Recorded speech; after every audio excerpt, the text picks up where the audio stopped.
Thank you. Good morning. Pastor Scott shared these stats with me from a recent Sunday service, and I wanted to share them with you. It illustrates the dramatic impact that our outreach has on the hearts and lives of people in the community. On this particular Sunday, a few weeks ago, there was 88 people in attendance, and 23, or 1/4, were there due to RCCC outreach efforts. 1/4 of the people that were here were the result of outreach. Evangelism letters, the outreach we're doing today, outreach bags placed on doors, events like the Cruising at the Cross, visits to Love Inc. clients, all that has an impact, and it's greater sometimes than we realize. How many of you know what it says over the sanctuary door as you exit out there? Do you know what it says on the sanctuary doors as you go out? What's it say? Entering your mission field. Having a mission, you're now entering a mission field. Having a mission makes you a what? A missionary. I'm not a missionary, you say. Listen to this. A missionary is not someone who crosses the seas. A missionary is someone who sees the cross. Let that sink in. A missionary is not someone who crosses the seas. A missionary is someone who sees the cross.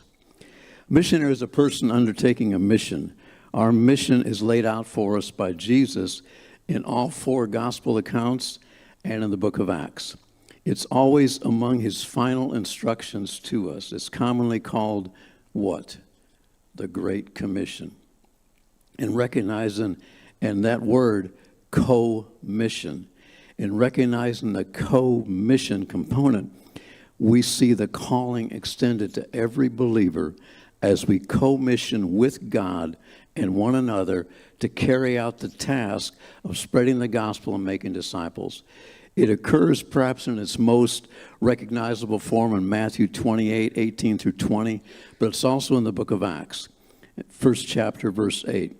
You shall receive power when the Holy Spirit's come upon you. You should be witnesses to me in Jerusalem, in Judea, Samaria, the end of the earth. You know, less than 2% of us have been called to the ends of the earth. The rest of us, 98%, have been called to be witnesses to our world, Jerusalem, Judea, Samaria. And if we're going to reach our world, we have to reach our world by cultivating the web of relationships that we already have with those with whom we have a common kinship, family and friends, with those we already have a common community, with neighbors and colleagues, or with those we have a common interest. We have to start there. The word witness in the Greek is from the word we get our English word martyr.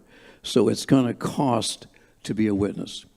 Unfortunately, for many Christians, it's become not the Great Commission, but the Great Omission. Too many Christians have taken Jesus literally when he said to the disciples, after he cleansed the leper, "See that you tell no one."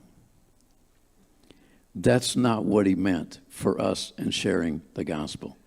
One preacher said that many Christians are like Arctic rivers. They're frozen at the mouth.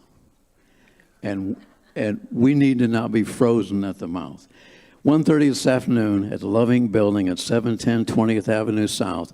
Come for a short training session, go out with an experienced team for approximately an hour and a half, or stay behind to pray.